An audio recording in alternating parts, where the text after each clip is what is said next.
3, 2, 1. Link starter! I probably God, blew it out of it. You were the one who's like, if we're gonna do this, we need the enthusiasm of the SAO characters. I mean, you didn't say that, but I can hear it. I didn't say it. I said the opposite. I said this is the third time we're recording this. I don't care anymore.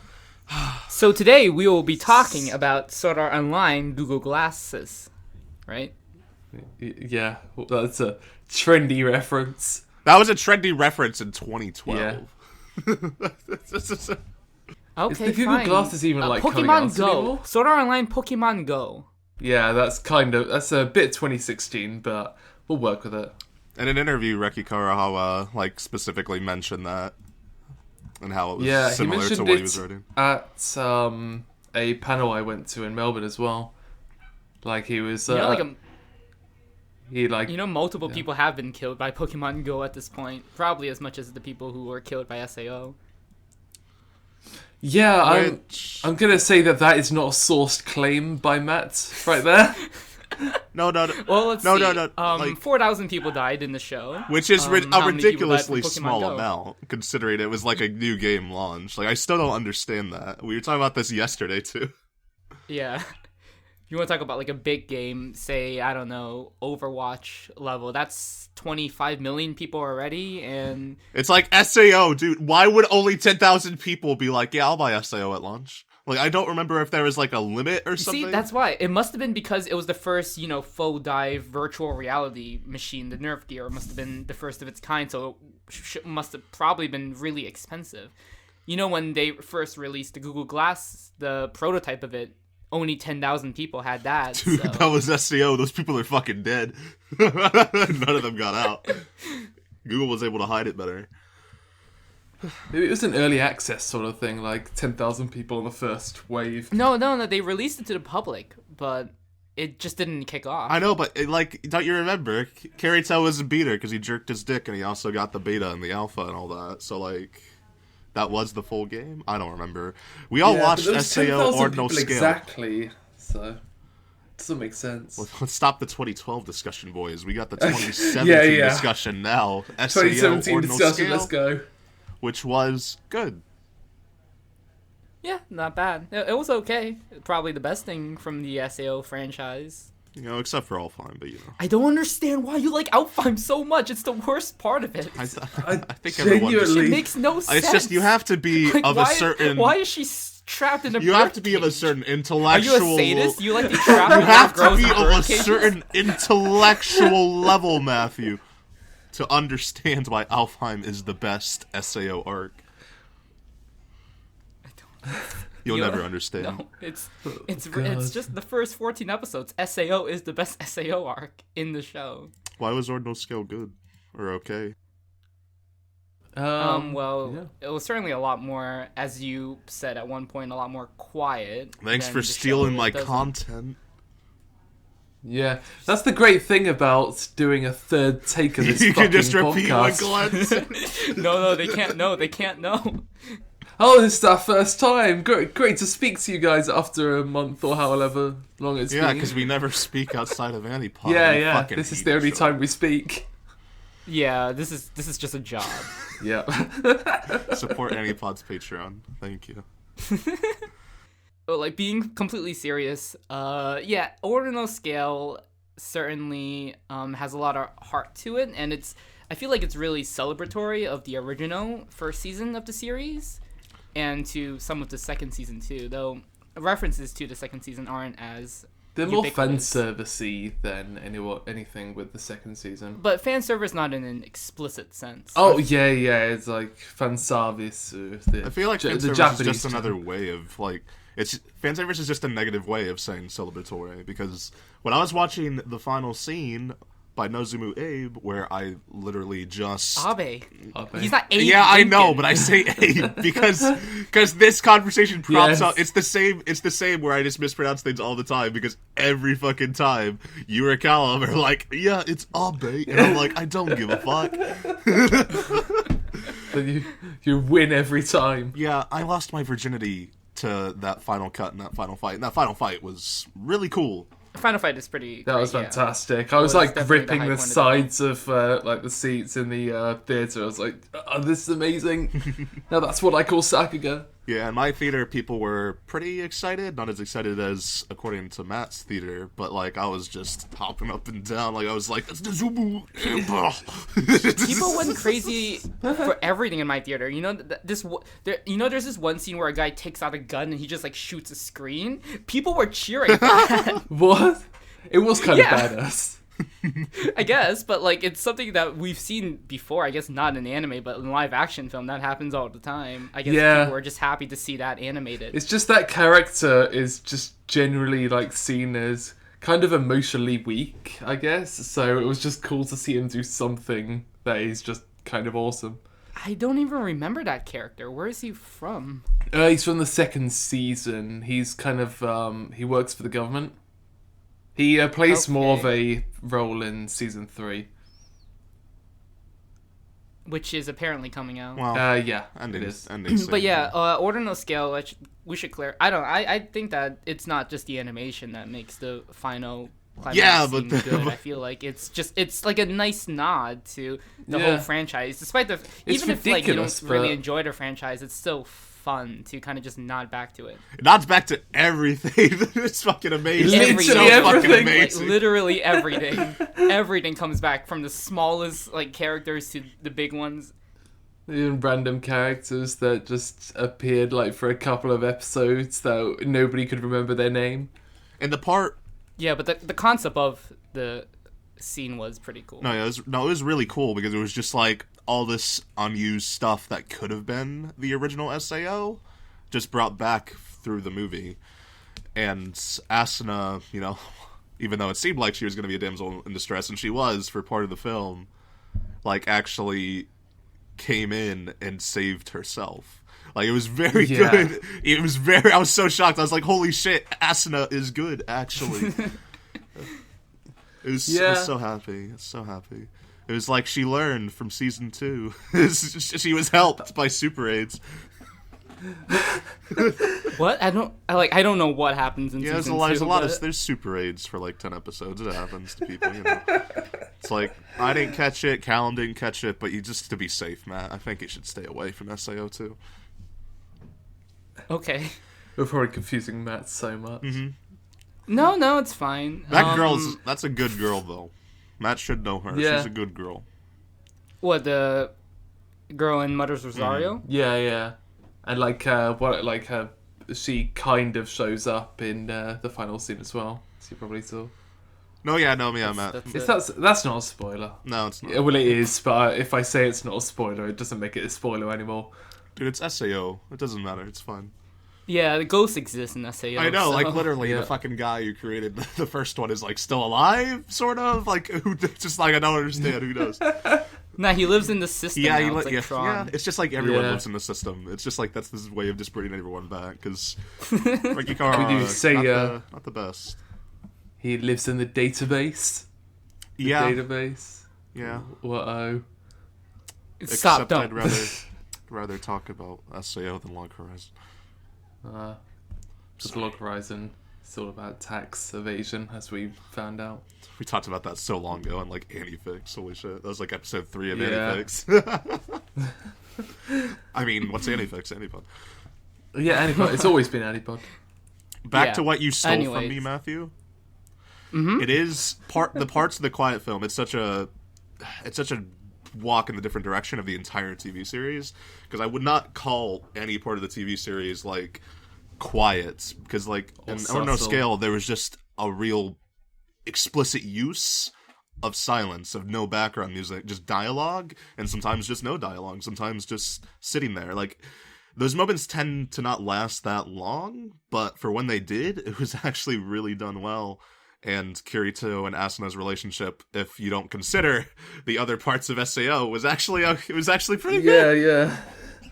I mean, well, I didn't really get that experience because people were just chanting throughout the entire film, even the smallest scenes. It was still fun, but it's a really American thing just to like make noise during a movie. It always happens in New York. It happened with Love Live. Kind of happened with Kizu. Yeah, we found It out happens all the before time that here. New York's just shit, though. It is. Never going back. I'm hearing this from someone who lives in Adelaide, Australia, Adelaide's nice. and Ohio, the state of cows. The state of cows. I think it's the state of And, Ohio. like, the Rock Hall I of think Fame. Ohio is the state of Good Morning. Oh, it just got But yeah, there. I do think that, like, usually whenever SAO is at its strongest, it usually just focuses on the relationship of Kirito and Asuna. Not saying that their relationship is anything stellar, but I feel like it's one of the only things in the show that gives it some emotional weight. Because it's not I don't know, we're not comparing this to Clan at After Story or anything, but I don't know. I just feel like in like GGO, which I saw some of it, I just never cared about what was going on. Like what was the point? And all the moments in SAO, the film, like Ordinal Scale, that dwell away from their relationship, unless they were a breeder, I just felt like, I don't know. It always felt unbalanced if it didn't feature on that. Kind of boring. Like SAO Ordinal Scale's quiet moments are just a much better backdrop for the action scenes that come later. And my God, do they come! Because 6 action ADs that are all probably 6 of the best in the industry are all on Ordinal Scale. Yeah. It's ridiculous. They come from so many different backgrounds as well, and you can kind of like draw connections between the animators involved in the show and the action ADs, and like all the ridiculous teams that got brought onto it. It was like, let's get the best ADs we had on Season 1 and Season 2, but also let's get a couple more people, just in case. Yeah, because just in case. We just want to shove our big animation dick in front of everyone. It is just such a gorgeous showcase for all manner really of is. diverse visual set pieces. And that final fight is just an celebration of that. Just celebratory. Yeah. It's so good.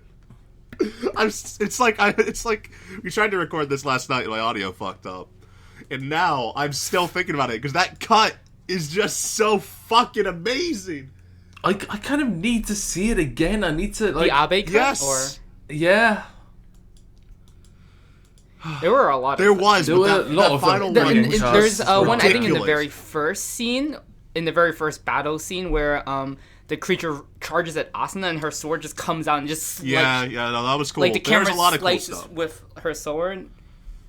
There's a lot of dynamic camera movements in the battle scenes, and I feel like that's something that you probably can't you can't capture the same sort of variety and density of that in a television show because of time. But Yeah. in the film, You're have not a lot dealing with a more- TV I guess you schedule. could Like say. there's not a producer wandering around saying everything needs to be done by next week. We don't have time to check it. I was a bit disappointed for like the actual cinematography for the quieter moments because I know Ito can do better. You Yeah. know what I mean? I don't know. I just felt so bland and just let's finish it feeling. Like when you compare it Yeah. to like the parts of Erased that were good, I was about It's to say like- that. Ito is just so much more better than what those moments showed. Like the action scenes, top notch. Like I don't know if he storyboarded those or if he left those to other people. But I'm pretty sure there's Ito two storyboarded the rest of the film, right? There's 2 storyboard artists. One is Ito, and one is I think it's Takahiro Shikama, who's an action animator. So I think what they did is Shikama storyboarded the action scenes, and I think Ito storyboarded the kind of real life scenes. That's even more disappointing since he didn't have to worry about the other stuff then. I don't know. Maybe Yeah, it's because it's it's weird SAO 'cause- and like he was told specifically to make it a date movie, so he didn't want to try anything too ambitious in a sense. Even though I don't know, like it's like Yeah, it's framing kind of shots weird. in a real life sense. Like you don't have to do anything that's like Yuasa or the goddamn craziness of Shinbo, or But it's so like interesting Tatsuya Oishi does for it. the concept of it being a. Huh? Sorry, you go. Nothing. ahead. I was just saying Finish. Tatsuya Oishi does like standard scenes really well without overwhelming the audience with just creativity in a sense. I mean, but he does that through working around the architecture, Oh, and yeah. expanding like certain frames. So I don't know if SAO. I wouldn't expect that from SAO. I wouldn't, but like, there's tons of other franchises that have had movies where the movies are just absolutely different and try something different. Like, and there was there was some differences, like, but I just, it didn't really go that filmic route. And when you've got the assistant director of Mamoru Hosoda films, then you kind of expect to see like some callbacks to that. But I feel like it was just trying to be visually safe. No, Yeah. it was. I think that's what they wanted. Yeah. Thinking back to it, I think there are some moments where it has interesting shots. Oh yeah, like when it's specifically- above Asuna and you get the first person perspective of looking down on her after you tackle her to the bed. Yeah. Oh, that was so. It wasn't the first person. It was just. It was more of a long shot. First person, yeah, but it was good. No, that was the best shot in the bless. entire film. The composition was really nice as well. God Eater, dude. Which I think there was some bits that were a bit off-putting, like you get these like particle dust effects over like the hand-drawn effects, which were a bit odd at times. I thought the explosions did look a bit off. Like, not the explosions, like there was like smoke explosions occasionally, and I was just like, this kind of look almost CGS, because I think they're overlaying some sort of post-processing effect on them. I couldn't tell, but for the most part, I definitely liked the color direction in this a lot more than the SAO1 or SAO2, even though those were pretty top-notch as well, considering. But the lighting was really good for setting a place and kind of like, and it was especially cool how it was all in AR as well. There was just so a you lot got more to see the lighting there was a lot change more immediately. shadow work in this than the TV series. Yeah. Is it just shadow work? I feel like the color palette is just the more color. That's saturated what now. like the color palette works with those shadows. Like it's like during the there's the night more scenes in the distinction. TV series.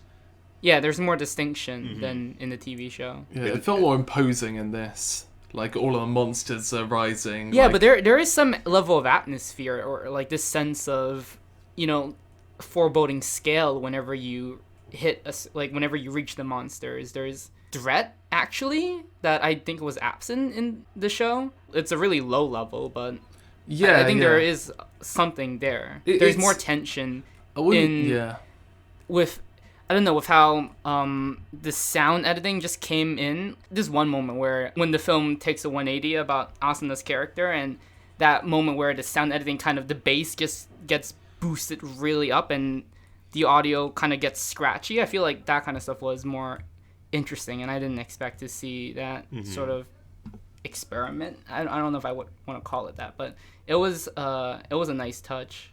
Small stuff like that. To be honest, I don't give as much credit to the audio as I tend to. Like, I don't. Was this had to have been a new OST by? Yes, it is. Yeah, it was Yuki Kaito I've listened to it. Yeah. The OST is actually out, and it sounds like something that came from Karo no Kyokai.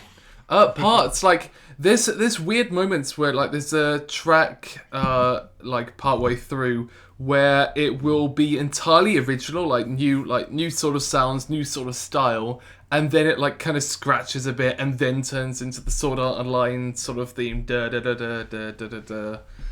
No, but that kind of original composition that you're hearing, a lot of it is in the style of... I mean, Kadra isn't, I guess, currently well known for her variety, but it sounds really, really like Karo no Kyokai with the choirs and the sort of... I don't know what kind of instrument, like the bells, the ceremonial bells. And I don't know. I feel like it was really uniform for Kadra, so I don't think the score was that great. There are some good moments, like when they reach the final battle and you can hear like the reoccurring bass beat that just keeps on going, and then huge choirs come in.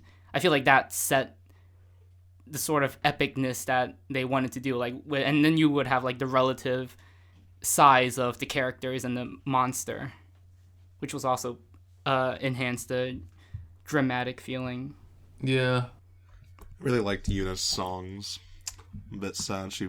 I didn't care for it that much. It was just like typical Calafina again. I don't know if it was Calafina, but it sounded a lot like that. I don't think it was Calafina. It sounded like everything else in Sword Art Online to me. I wanted something like entirely new. I wanted it to sound like totally original, totally divorced from what we've heard before, but...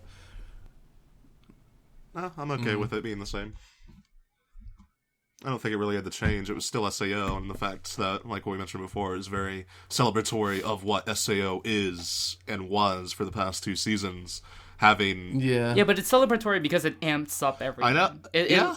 It always looks back in the past, but every time we come back to moments that are about SAO, like everything gets amped up. Like when you see Aincrad, like the hollow Aincrad collapse, that kind of stuff is, I guess, I don't know, there is a sense of this heightened sense of drama that's using already developed context that just makes something epic, I feel. Mm-hmm. It's like a typical general narrative tool, but if it's done well, it works really well. The only thing in the film that I didn't... excuse me, it's fucking... I only woke up like an hour ago. Have another go. Let me just sip this water. Everyone can take a listen. That's the smooth sound of SAO Ordinal Scale going down your eye throats. Okay, the one thing that I didn't really like about Ordinal Scale was, mostly narratively, of course, because, Reki, although improved, still isn't exactly the best when it comes to antagonists. Yeah. Even though the antagonists in this, their motivations were a lot more apparent and easy to understand than the others, and not just, they're the antagonist for the antagonist. Except for that one scene where the kind of rival character to Kirito just beats up people. And then he never pops up again until like a few conversations, and it's like, was that scene just the SAO2 equivalent, the SAO Alfheim equivalent of the elf guy licking Asuna, just so you can be like, I fucking don't like this guy. Yeah. I completely forgot that happened in a goddamn show. Like, God, other than that, the 2 antagonist figures, like, it's just really easy to understand why they were doing what they did for once, and it was like, their motive was really basic. I know, but like, that's why I actually the ending, like if they had just expanded a bit on the reasons, like they sort of did at the very end, where there was a montage with the reasons specifically. If that had been explored throughout the film, I feel like it would have been a lot better for it. But regardless, it was still probably the best SAO's ever had for antagonists, that's for sure. Yeah, I don't know if you can relate to it, but you can understand. Yeah, relate is probably not the right words, but yeah, you can understand it. You can see it and go, well, okay, maybe I use do the word same. Relate, bitch. I use the word relate. Just, you see, I didn't use that because I don't relate to that at all. Yeah, I just realized after I said it, it's like, it's pretty obvious. Can anyone relate to this? It's like, man, I don't know, man. Give it a few more years Callum, when if AR and lose VR happens. Yeah, if I lose anyone in a video game, then that's exactly what I'll do. My dad died in SAO. Fucking asshole. And also, I kind of do like that. Yeah, it's everything since has kind of related back to SAO. Like, it's always about that single incident. I mean, it was like the first catalyst, but apparently this season 3 doesn't. Season 3 no, really talk about that at all. Alicization or whatever doesn't. Alicization. I feel like the more interesting concept that was going around surrounding the antagonist was the idea of the nameless people who were in the SAO games, the nameless survivors, because they weren't in the front lines fighting. That was really nice. But like, yeah, but they didn't really do that. No, much they did. No, they didn't do they much. Kind of just touched upon. They touched upon it, and it was like, it's nice. I was like, I would have liked this a lot if it was elaborated on during the film. I would have preferred that as the primary motive over what it eventually became. I think that was Aegis for the most part. Yeah, he was angry about the fact that everyone had forgotten about him and the other people who just wanted to live. Yeah, like there was that interesting idea, like that there's a book that just basically Who the labels fuck out wrote all of the that? figures. I have no idea. Who but wrote that? It's a good idea. It's a good idea, and I bet that book would, if it was real life, that book would be written. But who wrote it? Yeah, I'd buy What it. SAO survivor wrote it? I don't know. So there's like five. There's Are like we supposed to there's like answer that? 5,000 of them. So I guess it's just like some dude, whatever. I don't know. Yeah. The first. I don't know, like, Go ahead. I would want a book deal. Oh yeah. All you got, yeah, basically just say all of the cool people that like, because it's like how in EVE Online when stuff happens, like people go out and like document what happens. It's kind of like that. Mm-hmm. Reki Karahawa fucking lied to me. That asshole. Did he? He's About yeah. Silica? He was like No, surprised. He was like Silica had a lot more to do than she ever did in the sort show. of, yes. To be Yeah. fair. But like he was like Silica surprisingly got a pretty big part, and I was just like, What do you think? I mean, if you compare it to the other boss? supporting characters, she does a lot more. She's got much more personality. No, yeah, the supporting cast was so much better in this film than the TV series for sure. Yeah. And There's a lot Silica more- was actually good. No, yeah, dude, the beginning where she sings is super fucking good. Yeah. It's Really? like I didn't care. it, what I love it. I That was seems just like, amazing. the part and like the reoccurring joke of her just wanting to like ride on Kirita's bike with him. It was just like in the TV series that was a good that would be joke, pretty yeah. that'd be pretty like annoying. Just be like, oh, all the girls want his dick, but it was just like Silica for the most part, who was just like Kirito dick is still mine. Like Elizabeth and Sugaha. Well, Sugaha really wasn't there. Rest in peace, Kirito. You should probably explain why you said Kirino. Oh, come on. They gotta know the Kirino voice actor. She's great. There you go. Sugaha wasn't there until the very end, during that amazing part where Yui jumps out. She was in the beginning, and yeah, let's not talk. I don't even know how to talk about that little tiny moment. No, I don't think it's really a spoiler. Yui just jumps out of like Sugaha's tits all of a sudden. It's fucking amazing. One of the best moments of the film. Why was she in there in the first place? What happened? This is where I live now. Mommy, daddy, I'm moving out. I found a new home. I really want to know whose idea that was. Like when they were animating Sugaha's like appearance, and someone like, why don't we just like have Yui pop out of her boobs? I wish it was my idea, Matthew. That was the good stuff. And then the other poor part of SAO's play, like the first 15 minutes, where they just explain AR almost, and like kind of the past of SAO seasons. Like, it's not that bad, it really isn't, but it's just like, it could have been cut down to the point where there was enough time to elaborate on the other stuff we were talking about. It just felt it's a weak start. It's a weak start to the film because it started out and I was just like, oh, this is SAO, I guess. But later, as it went on, I was like, I really do like this. Yeah, I was surprised because I was full on ready to just. If I didn't like it, because a friend and I went, and the only reason why we went was because someone wanted to go see it. He convinced us to go watch it. He didn't end up coming, so. Yeah, friend. My friend and I were thinking, yeah, if we don't like this film, we could just easily walk out halfway through because we didn't even pay for the tickets. But we liked it, you know. The only film that I ever wanted to leave halfway through is still The Boy and the Beast, because that movie was just insufferably boring. This just in, SAO Ordinal Scale, better than Boy and the Beast. Boy and the Beast. That's such... Better than Boy and the Beast. That's an interesting conversation. Would you say Sword Art Online Ordinal Scale is better than Boy and the Beast? It is. I think many things are better than The Boy and the Beast. Oh, there's parts of The Boy and the Beast that I really, really like.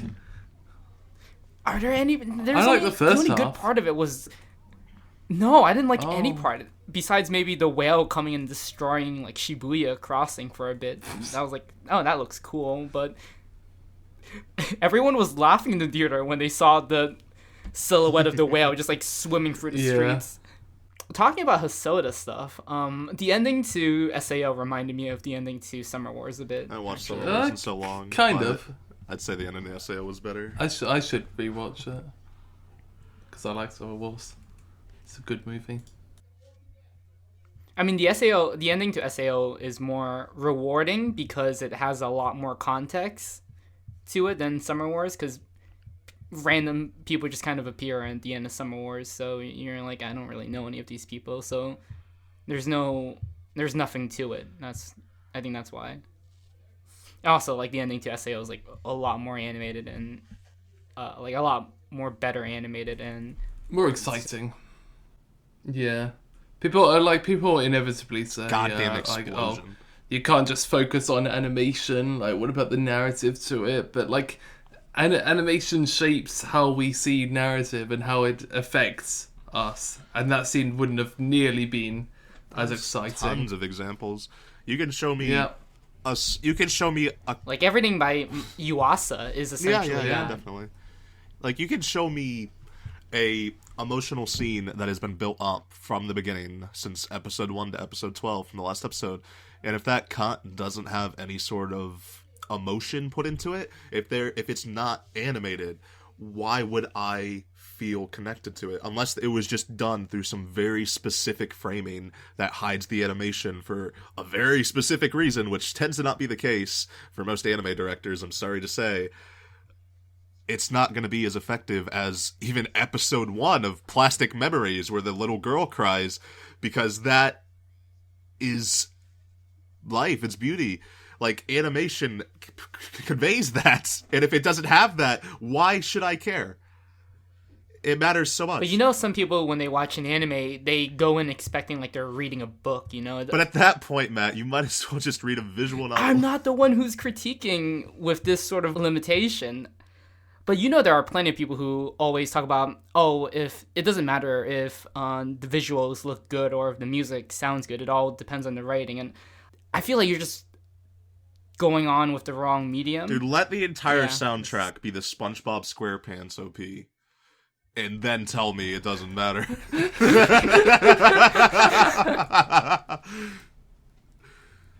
Like, seriously. Can we do that? Can someone do that? Anime. For all of SAO Ordinal Scale, just constantly loop the SpongeBob Can you opening. imagine the final scene with that in the background? I don't even want to. You're genuinely ruining it for me. Animation matters, kids. Yeah. Like, it's the animated medium. Like, it all matters. Yeah, just for whatever medium, you know, you can't, like, maybe you have good lyrics to a song, but if the music doesn't sound good, It's no, live action is the same. If you have poorly acted sequences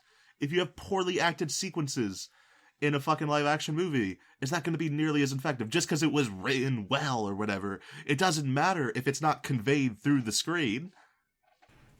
Yeah, it needs to resonate. Like, are you a little baby? Do you like to act like you're some big guy because all that matters is narrative? Like, come on, dude. Embrace the other aspects of the medium you embrace. God damn. SAO Ordinal Scale, 10 out of 10. Yeah, there we go. and I bet people came in thinking, we're gonna get to see them trash it down. Yeah, man. Like, let me join in on the SAO hate train because, like, you know, like, Masamune-kun is, like, really good, guys, and doesn't deserve as much hate, right? Did you guys know that Sword Art Online makes no sense? It's illogical. Did you know there are... One second. Can you hear the sound of my pen? Can you hear it? That's all the plot holes in SAO! Just like Guilty Crown. Fucking got him! I'm a goddamn critic, Mom!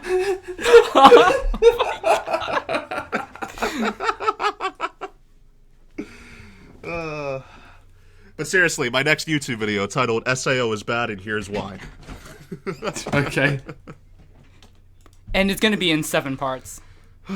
7 parts. No, 24 parts. There's 24 episodes. No, wait, there's 25. Oh, man, another video. Nice. Yeah, no. That's for your Asterix War video. Don't forget about that. Oh, jeez. Yeah. You're just going right at it. Yeah, because, you know, Asterix War sucks so much that we might as well just make 24 videos on it. Because that is the quintessence of critique, you know? Ooh, that's a fancy word for a fancy just man. You know, it's waffle stomping, essentially. SAO Ordinal Scale was fun. Yeah, it was fun. It's a fun movie. I liked it. It is a surprisingly fun film. Coming from someone who doesn't really care much about the TV series, it's a good time. It just, like you said, it's very celebratory, and it gets the bluntness of that. It doubles down on exactly what it is you expect from it in terms of a movie, and highlights the obvious parts that you'd expect of the idea itself, and then kind of throws some new ideas at you that you don't really expect, and those really surprise you and make the film much better for it. You don't expect what SAO No Scale is to be that, because it is SAO. Yeah, if you're going into it expecting to hate it, you're gonna hate it. If you're going into it expecting to like it, then you're going to like it. It's pretty much that simple. Of course. Well, it's more like if you go into it wanting to hate it. Well, yeah. It's like you want a very specific thing when you go and watch something, and if you don't get that, then you're kind of, I don't know, you're just engaging with media wrong. If you want something, whenever I start reading something, whenever I start watching something, I don't want anything from it. I want it to give me what it is. Yeah. I don't want to go in expecting some grand narrative on the level of, I don't know, something that's widely recognized that probably isn't actually that good, like Legends of the Galactic Heroes. But touching on some strings right there. No, I don't know, man. I'll just watch the next 100 maybe episodes. how about Welcome to the NHK? You know, that's not that good. Fuck you. Welcome to NHK is good. No, it's not. I mean, I can see why. That's the thing, is you can go into something and you can like parts of it and you can dislike parts of it. You don't have to have a very strong opinion about it. You can just be like, I don't like these parts. I think they weren't that good. They didn't service the other parts that I like. Yeah, but you're forgetting about objectivity, Glen. Oh, yeah. Oh, God, I'm sorry, Mom. I'm not a critic anymore. The subjective nature of my opinions have ruined my image on the internet. Glenn, you're forgetting that it's not about you or the other 8 billion people in the world. It's about what is right and what is good. What is strictly good because higher beings came down and gave us these 10 commandments of how to tell a good story in all mediums. Dude, there was so much character growth when Silica sang in the middle of that mall. Oh, yeah. God Genuinely, bless. that scene was one that made me go, this is going to be a good film. Dude, the part where she was like hiding behind Elizabeth, and like the boss was turned around, so Silica went up and hit it, and like it just turned around like, what the fuck are you doing? And she's like, oh, it's so good. It's so good. SAO is good again. This has got me way more back into SAO. Like I stopped reading like Alicization, or I can never pronounce it correctly. Alicization. Alicization. There's no T. Is there not? No, I want to pronounce it wrong, and I want people to insult me. Like, I just couldn't get back into it. I really, like, before SAO aired, I had already, like, read bits of it, and I was like, oh, I'll watch this. And then, you know, it became super popular, and I just read more and more. Then, like, when the second season started airing, I just couldn't bring myself to read it anymore. Yeah. And this movie, I kind of want to pick it back up and get back into reading. I definitely want to pick up SAO Progressive. Oh, yeah, just definitely. Because the entire concept of bringing back and going through the levels of the original SAO is really cool, because that's what everyone expected. Like, I knew when I was watching it because I'd already read it, but like when SAO first aired in 2012, I know you guys weren't really watching anime airing then. Like, it was like a season or two later, after SAO. Yeah, like it was like a season or two after SAO. For me, it was like a year after, I think. But people were upset. They were like, why are they on level 20? It's only like episode 3. Like, people did not realize what SAO was, and there was just a lot of angry people. You don't see it nearly as much, but when it was airing, goddamn, People I were remember. not I remember happy. 2013 combos. Oh man, we're doing that right now. SAO. How it's been 5 years, huh? Yeah, it's been a long time. Look at where we've gone. Look at how far we've come. Not very far, but Yeah, really not that far. I mean we've gone far. I don't know about everyone else. No, that's me. So that live action TV show. Oh, I'm interested. I'm gonna watch it. Oh, I'm you're certainly right. interested. Oh my god, I forgot all about that. That is Yeah, happening. Skydance Media is producing a live action American TV show for Sword Art Online, and they have people attached to it already. They have Laeda Kalogridis, I think that's her name, who's writing the pilot of it, and like she's written, or he has written Shutter Island and the new Battle Angel movie that is coming out though. Then there's like David Ellison, Dana Goldberg, and someone else who's doing the producing field. So it's I know gonna be that's shit, but I don't know. It'll be really interesting to see them try to tackle the aesthetic of SAO. Like the closest I can think of a TV show looking like that is Game of Thrones. Though I Game of Thrones kind of trying costs a to lot of compare money. SAO and Game of Thrones is really yeah. not the right approach. But I can't think of any other high fantasy sort of TV show. There's lots of like kids TV shows where they've got like really awful CG monsters and obviously green screens kids running around. Yeah, like there's Once Upon a Time, which everything looks goddamn green. Everything is so green screen to hell. Like YouTube videos have better green screen uses. Yeah, but I kind of want that. I want a really terrible, like comically terrible 80s show. Like SAO like Knight Rider edition. Yeah. But I'm really interested to see Skydance take on it, because this is the first time I think Skydance is like ever really touching a major television production. Introduce us to Skydance. Because Skydance normally does live action films like the Star Trek films and the new Mission Impossible films. Okay. Yeah. So it'll be interesting because J.J. Abrams is really closely tied to Skydance. I think he still is. Sadly, it's not Japanese, so I don't care. Yeah, okay, yeah. I just wonder if it's going to end up like another monster. Oh god, oh yeah, that was happening like a while back. Was it that HBO? Yeah, that was for HBO, intended at least. But I don't know what happened to it. Sort of just the production of it, pre-production sort of just died out. But Skydance is really adamant about this project, at least according to what they said. They said that they were they wanted to get this out within the next 3 years. Can't wait for it to fail. You see, I kind of don't want it to fail. No, I mean I don't want to ever wish like the failure upon most stuff, but like I don't see it doing well. No, I don't either. But that's what makes it more interesting, because it's such a weird show for them to pick. Because there's a lot more. This is live action, not about animation. Budget friendly projects, because SAO is going to take a toll on production values. For sure. When you got to consider all the like sort of CGS things they have to do, and also like the outfits, the like I don't know, I'm not much of a live action guy, but like the environment. This one, because the only other thing of that scale right now is Game of Thrones. Game of Thrones is pretty fucking expensive. Yeah, it's $1 million per episode, so probably more now. Probably not ending soon though. I don't want to talk about the live action anymore though, man. I hate live action. Yeah. Let's talk about the anime. No, I think I just wanted to bring it up. I didn't think the entire episode would just be about SAO, but I think we're done, because I think if we just tack on anything else and just talk about anything else, it just kind of becomes like just random at this point.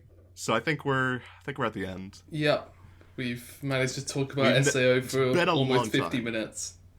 It's been a long time since we've had a conversation just about a single thing. It was nice. It's been a long time since we recorded. Yeah. Yeah. It's all Callum's fault. It's not my fault. What with kids? Mainly. quite a bit of my fault, but like maybe 70% me and 15% both of you. Well, it was never my fault. I was the one. Look, I was the most. share. I never tried. I got lazy and didn't try to schedule, but your schedule became more complicated because you're actually going to sleep at good times. Yeah, I was having to go to university in the morning. Wow, so bad for you. Yeah, it was tragic. So do I. Had a hard time. Yet I'd stay awake every night just so I could record at 7 a.m. with you.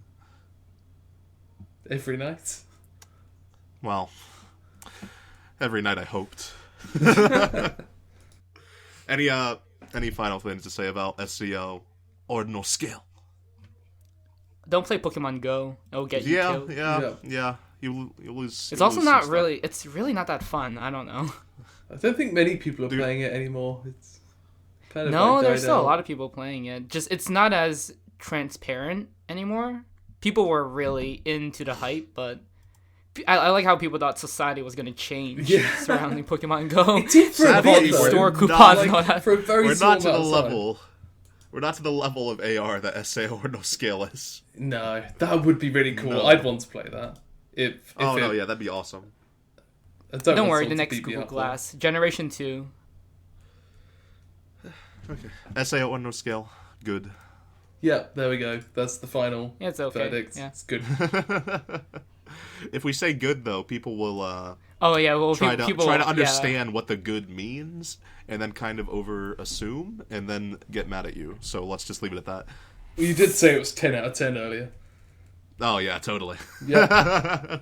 Yeah, because numbers mean a lot. There's a lot of mathematics that go into it. Like, Glen, he developed an entire algorithm to come to that score at the end. It was really odd. I thought the algorithm would be easy since it just ended up being 100%, but you know. Yeah, no, it wasn't, right? Like, Stephen Hawking had to help you. It was like, he came out to a score of like 9.82, and I was like, Let's round up. Let's round it up. Let's get those other 0.11%. Alright, SAO no skill, good. Bye-bye, AniPod back. Whenever. Bye. Cool.